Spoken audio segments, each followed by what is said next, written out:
Folks, time now to get to our first guest of the evening. We've got a good one. Joining us now from the great state of Indiana, Congressman Arlen Stutzman, a member of the House Budget Committee. Congressman, great to have you on the show. Thank you, John. Great to see you, Rebecca. Appreciate you having me on. Yeah, fun conversation ahead. All right, you have been a champion of fiscal restraint long before this shutdown. It seems for the first time that Americans are starting to get a sense that, hey, there's a lot in government we don't miss, even though it's been shut down for 4 weeks. Does this give your colleagues on the Budget Committee the license to go and do the sort of cuts that you've always dreamed of? Yeah, absolutely. You know, John, it's incredible, really, as I talk to constituents around Northeast Indiana. There's a lot of folks that, are saying the government was shut down. I mean, it's not affecting me. You know, we're in the middle of harvest right now, and harvest is going well. Of course, manufacturing, retail is busy. GDP is up. The stock market is up 1,000 points since the government shut down. You know, it's not that there aren't things that are falling through the cracks. Of course, SBA loans are sitting on a desk in Washington. 510Ks for new orthopedic medical device products are sitting on a desk in Washington. So those are definitely needed. But we're really 2 days away now from going from the Schumer shutdown to Schumer starvation, apparently, because they're not willing to come to the table, and they're going to cut food stamps. And I think that, the calculation that they're making here, this is going to affect their districts more than any others. And the big cities are going to be affected. But they've been willing to say it out loud, is that people are going to have to suffer, so that way Democrats have leverage in Washington. It's just crazy. Yeah, crazy. That's absolutely right. Would you support any sort of short-term measure to perhaps protect SNAP recipients, even if just temporarily? Do you think that's necessary? Well, that's a great question, because in Indiana, we have about 600,000 people on food stamp program, on the food stamp program. Across the country, it's being reported 40 million. I mean, those are high numbers. We also know that states like California, Illinois, the liberal states, take advantage of these programs. And it's not that we want to see anybody go without food, but this is a program that's supposed to be a hand up and not a handout. And I think that that's what's going to really test this program and the circumstances right now, that states are going to make sure that people have the assistance that they need. I know in Northeast Indiana, we have a lot of nonprofit organizations that are standing by, ready to help and assist. Food pantries, food banks. In Indiana, we look out for our neighbors. Do I want to see this stop? No, absolutely not. But, the Democrats are doing this all or nothing strategy, and Democrats are going to be the ones to take these benefits away from Americans who are going to need the assistance. But I do think it also gives all of us as a country the opportunity to look how effective these programs really are, and if there's cleanup that I think there can be done, now's the time to take a good look at that.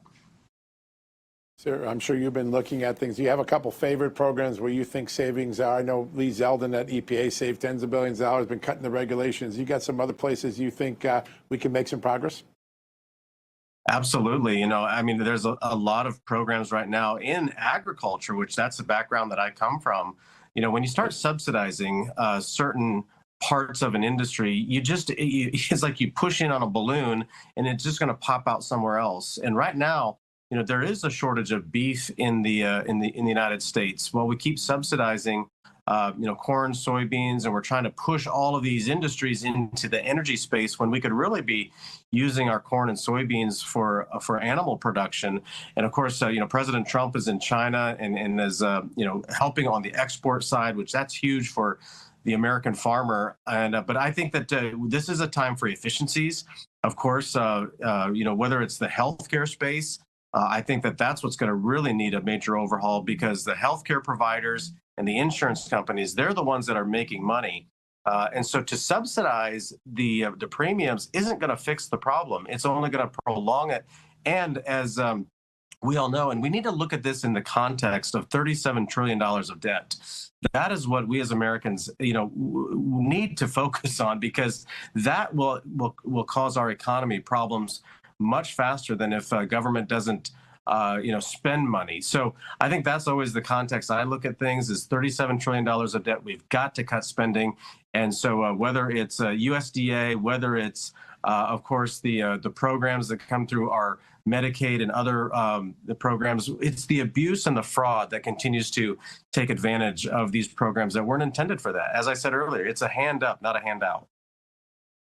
Yes, and I think more and more Americans are vocalizing exactly what you're saying. They see it. They seem to be smarter, it seems, these days, and recognizing that this government shutdown is absolutely essential in order to secure the future for future generations.